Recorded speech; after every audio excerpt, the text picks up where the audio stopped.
गांव की सुबह थी। सूरज की पहली किरणों में पिता खेत में हल चला रहा था। माँ पानी लेकर जा रही थी और छोटा बेटा स्कूल की ओर जा रहा था।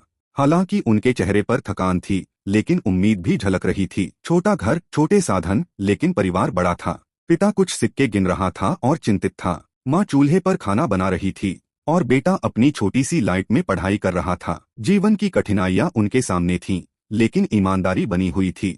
पिता की मेहनत कभी कम नहीं होती। हल चलाकर बीज बोना, पसीना बहाना, और बेटा थोड़ी मदद कर रहा था। माँ पीछे से पानी का बाल्टी लेकर आ रही थी। हर चीज में संघर्ष और ईमानदारी साफ दिखाई देती थी।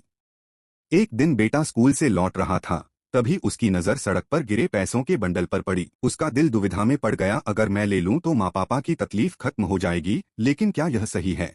बेटा पैसों को उठाकर सोचने लगा। मन में दो आवाजें गूंज रही थीं। एक कह रही थी ले ले, मदद मिलेगी। दूसरी कह रही थी सच्चाई को मत छोड़। इस संघर्ष में उसका चेहरा परेशान था। बेटा घर आया और पिता से पूछा, पापा अगर मैं ये पैसे उठा लूं तो गलत होगा? पिता ने मुस्कुराते हुए कहा, बेटा मेहनत और ईमानदारी से बढ़कर कोई धन नहीं है। जो आज चोरी से मिल सकता है वह कल तुम्हें पछतावा देगा।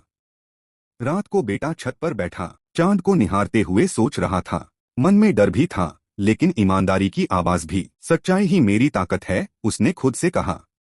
अगले दिन उसने पैसों का बंडल लेकर गांव के प्रधान के पास गया। सच बताकर सब कुछ लौटा दिया। उसके चेहरे पर ईमानदारी और हिम्मत झलक रही थी। गांव के लोग हैरान और प्रभावित थे। पिता ने अपने बेटे को गले लगाया और कहा, सच्चाई का रास्ता हमेशा कठिन होता है, लेकिन वही हमें मजबूत बनाता है। माँ भी मुस्कुरा रही थी। सभी के चेहरे पर गर्व और खुशी झलक रही थी। अब परिवार घर में सुख शांति से रहा। पिता हल चला रहा था, बेटा मदद कर रहा था, और घर में उम्मीद की रोशनी थी। गांव वाले उनके ईमानदार और मेहनती स्वभाव को देखकर प्रभावित हुए। सभी ने सिर झुकाकर उनका सम्मान किया और बेटे की ईमानदारी की तारीफ की। ईमानदारी कभी खाली हाथ नहीं जाती। सच्चाई और मेहनत इंसान को हमेशा बड़ा बनाती हैं। गरीबी से लड़ना मुश्किल है, लेकिन ईमानदारी से जीतना और भी महान है।